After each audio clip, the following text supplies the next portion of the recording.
Скоро заедем в настоящий Техас, и будут колонки везде, и большие стейки, и много коров.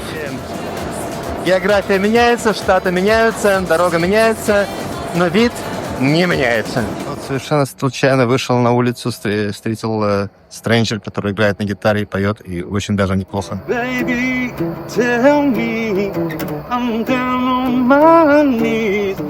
Ну, на самом деле все не так, естественно. Это была часть геноцида индейцев. Вот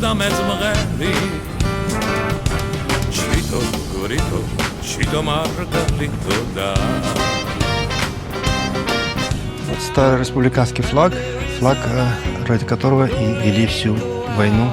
Вот тут очень прикольненько, посмотрите, как много разных оружий. Причем они все оригинальные. Все оружие, которое видели в музее, отреставрировано, и все настоящее.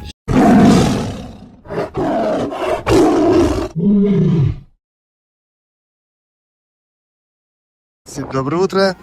Выехал из Амарилла. Сейчас еду в сторону Оклахома. И решил остановиться, заехать за кофе. Какая-то гастейшн в Техасе. Вот так выглядит. Пойду искать кофе. Ну, скоро заедем в настоящий Техас, и будут колонки везде, и большие стейки, и много коров. Так я Техас помню. Мне еще вдоль этого шоссе ехать 200 километров. Интересно, я все 200 километров буду ехать с паровозом? Вот сейчас проезжаю город, называется Canadian, канадский, город в Техасе. Популяция 2000, конечно, не огромная. Но здесь находится станция ВВС, военно-воздушных сил, и тюрьма. И я все-таки догадался, почему они назвали город Canadian. Потому что тюрьма называется Canadian Prison, а станция, это не станция, а база ВВС называется Canadian Air Force. Так полностью, чтобы запутать противника и врага.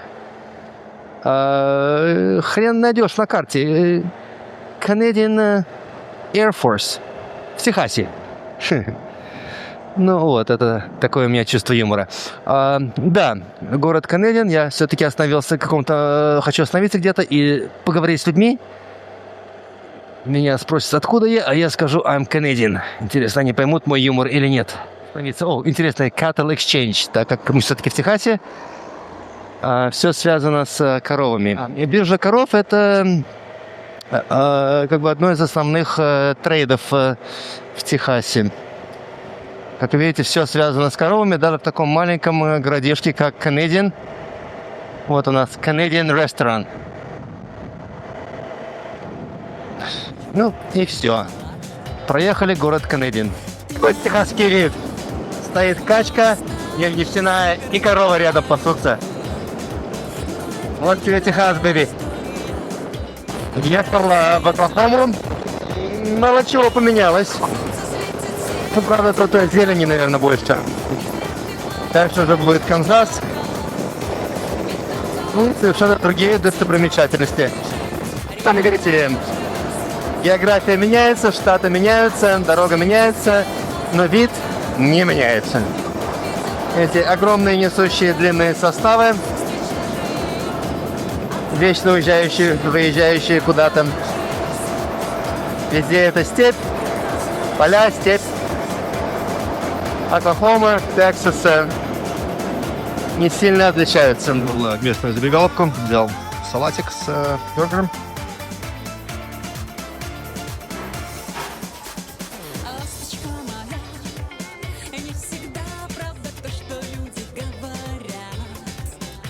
Эти колонки здесь называют черным золотом. Вон еще одна в поле. Вот слева от меня тоже.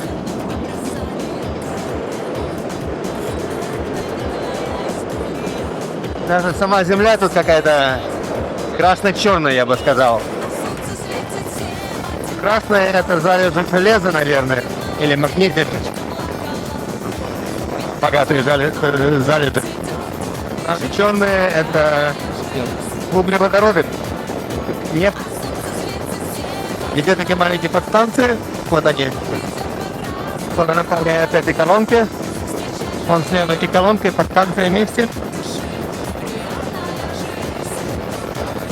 И уже грузовик приезжает и разгружает. На более богатых станциях провели трубопровод, чтобы не ставить эти канистры большие по станции и уже напрямик качать. Но для этого нужно много пампов, много насосов. Если один насос, то это не оправдается.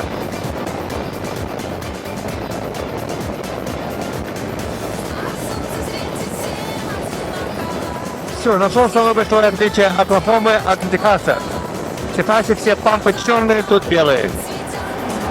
Я еще в Оклахоме. Не знал, что тут такая красота есть. Были степи. Потом еще степи, потом степи. И вот сейчас приехали в город Талса, или Талси. Совсем не маленький город, я даже как бы не ожидал. Там даже есть даунтаун. Сейчас я вам его покажу вам. Я бы сказал, даже крупный. В отель, а еще солнышко, так необычно. Обычно я приезжаю уже темно, я не знаю, где я нахожусь. Тут вот, я в отеле. Отель называется Skytree. Сейчас посмотрим комнату. Я могу сказать, комната даже очень порядочная. Меня многие спрашивают, сколько мне обходятся все эти комнаты, и отели, и кемпсайт, и все остальное. Примерно так. Кемпсайт стоит от около $20 в среднем. Где-то половина из них я не плачу ничего. Половина $20. А отели все обходятся до 60 американских долларов. То есть по канадским долларам до $80 отели или $30 за кемпсайт. Вот совершенно случайно вышел на улицу, встретил стрэнджер, который играет на гитаре и поет, и очень даже неплохо.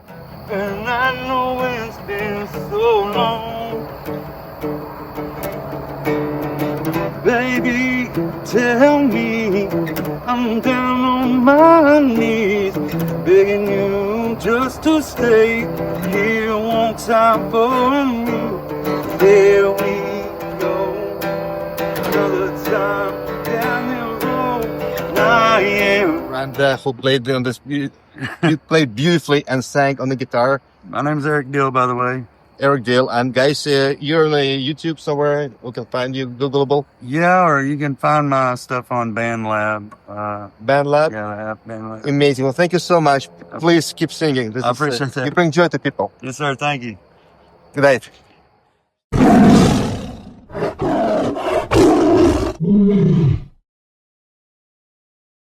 Ну, доброе утро. Сегодня я решил заехать в историческую базу, военную базу, называется Форт Гибсон. Ей 200 лет, 1825, где-то так, может, 26. И история такова, что она была основана по теории американцев. Она была основана, я буду показывать немножко, когда иду. Она была основана для примирения индейских племен, которые, по словам американцев, воевали между собой. Ну, на самом деле все не так, естественно. Это была часть геноцида индейцев. Пришедшие сюда американцы истребляли индейцев, как они это называли, акклиматизировали. И понадобились военные, чтобы усмирять недовольных индейцев. Само собой, они были очень недовольны. Вот это одно из зданий бараков, которое мы сейчас обходим.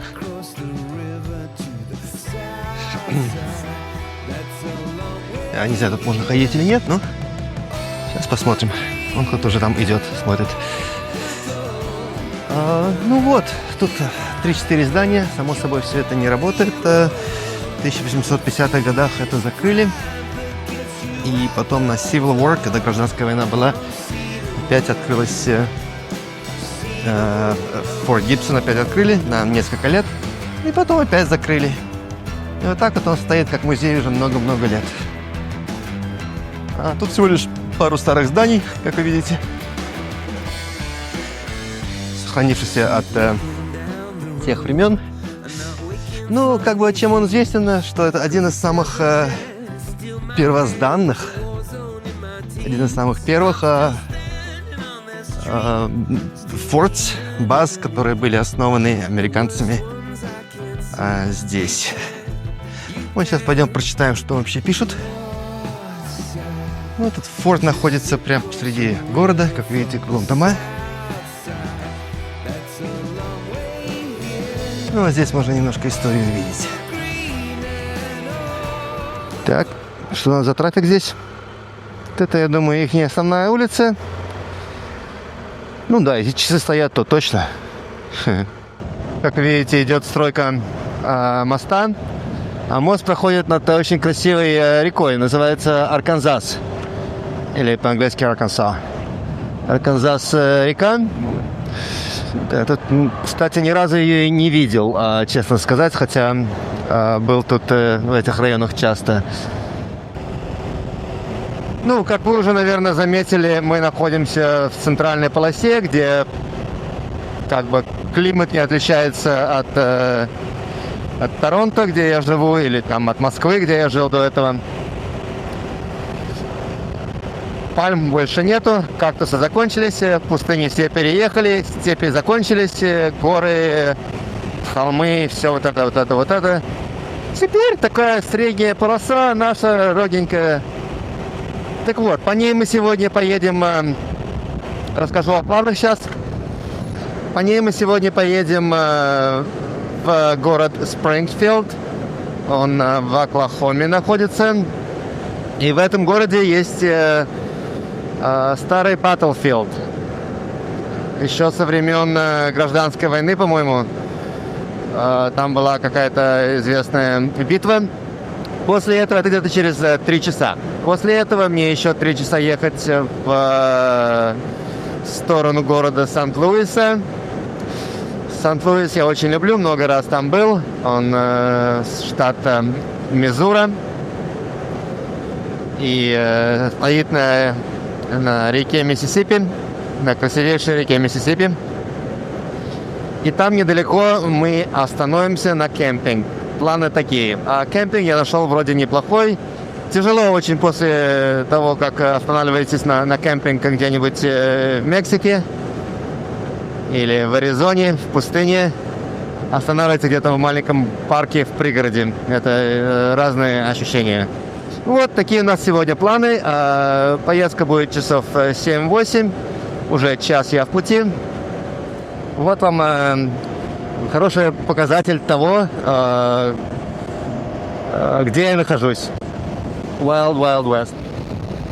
Вон, видите, Майами через 1 милю. Будем ждать. State Line. Дальше заканчивается Оклахома. И после Оклахомы у нас, по-моему, либо Монтана, либо Мизура. Узнаем скоро.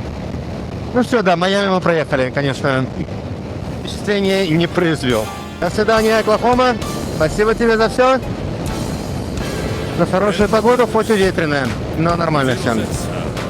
Оклахома полностью ковбойская страна. Ну, не страна, понятно, штат.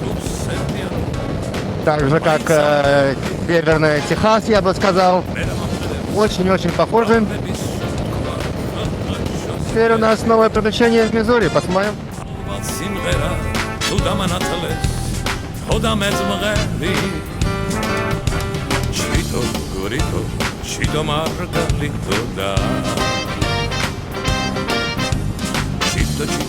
Сейчас я съехал на маленькую дорожку, которая ведет нас к полю боя с гражданской войны. Чуть-чуть хочу просто показать, что Мид-Америка, это Wild West, Дикий Запад, именно выглядит вот так вот. Эти маленькие фармы, везде есть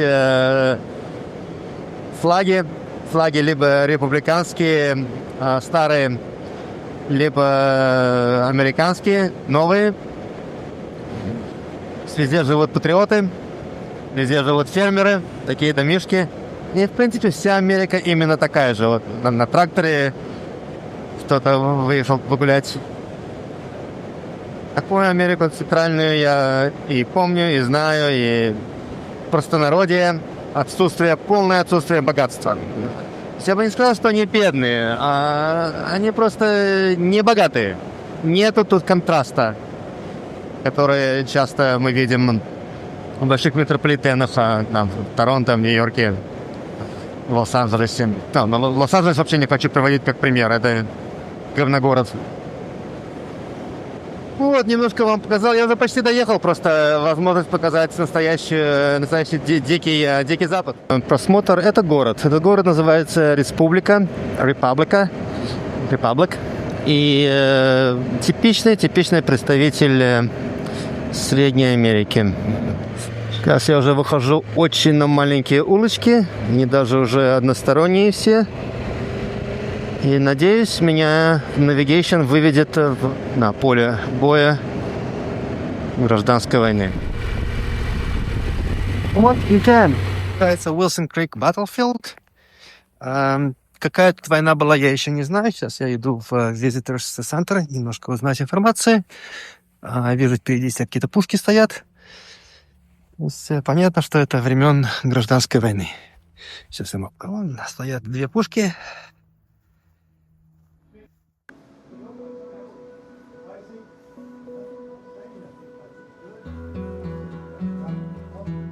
Объясняется, как работает артиллерия.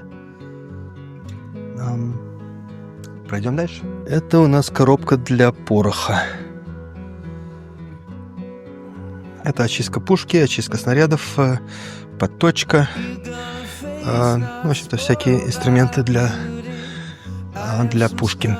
Тут мы заходим уже имена всех генералов и солдат, которые погибли здесь в этих боях. Байонеты разные для оружия. Оружие 1841 года. Так, это у нас офицерские эполеты. Что у нас здесь? Здесь у нас симулятор этой battle, которая была, этой битвы. Еще оружие. Так кавалерия одевалась. Пистолеты, шпаги. Вот посмотрите, какое длинное оружие с байонетом.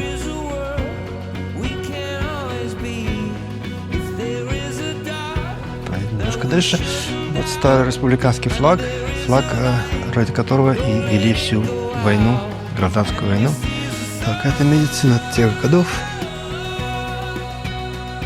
Да, скальпели, ножницы, веревки, разные порошки. Это генерал Матью Лайн, тут спал. Правда, я не знаю, кто он такой. Но теперь знаю, где он спал. Вот тут очень прикольненько, посмотрите, как много разных оружий. Причем они все оригинальные, все того времени, все из баттла. Каждый имеет историю, каждый имеет своего хозяина. Видите, кобура посредине. Мне напомнило, когда я был в Албакерке. Там кругом одни бандюги, можно сказать. И одна бабушка, одуванчик, идет в таком белом платьице. В белом платье, белые шапочки, в белые перчаточки. Просто, как бы выделяется сильно-сильно. Я пригляделся, у нее кобура. И вот такой же, наверное, пистолет 55-го калибра торчит. Это все пороховницы. В них держат порох. Ну и все, сделали маленький обзор. Теперь пойдем на улицу, посмотрим, где была сама база. Come around to stop 7, most of the fighting was right in through here.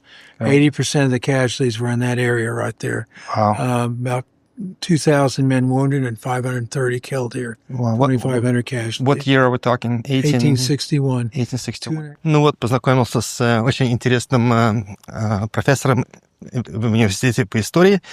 Здесь он просто летом подрабатывает и объясняет людям настоящую историю, что где случилось. Я потом смонтирую и переведу вам как бы основу, о чем он говорит. А сейчас мы пойдем на тур. На тур всех этих боев. Там 7 разных точек. Они стратегически были очень важны.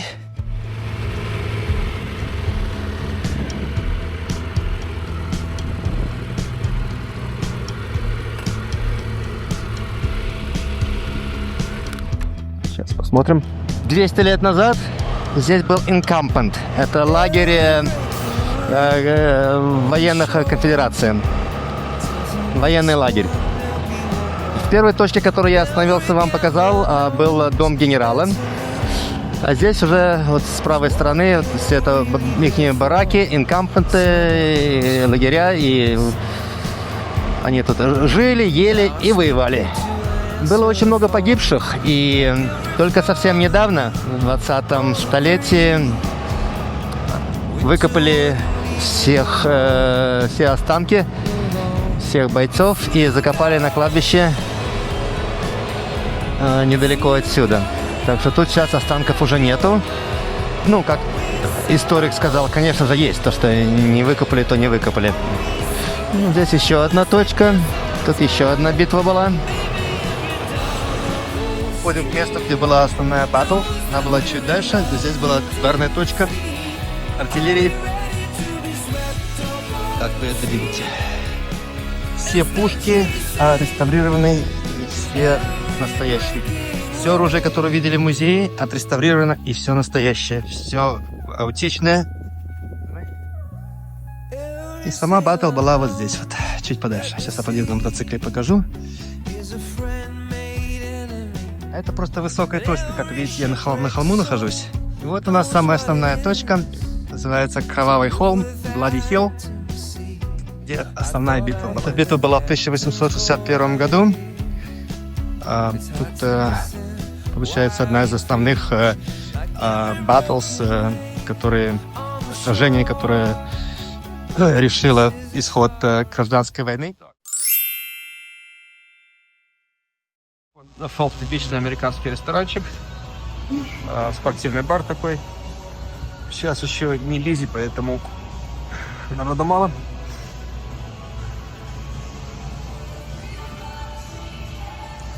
И типичное американское меню. Какие-то кружки все возьму там.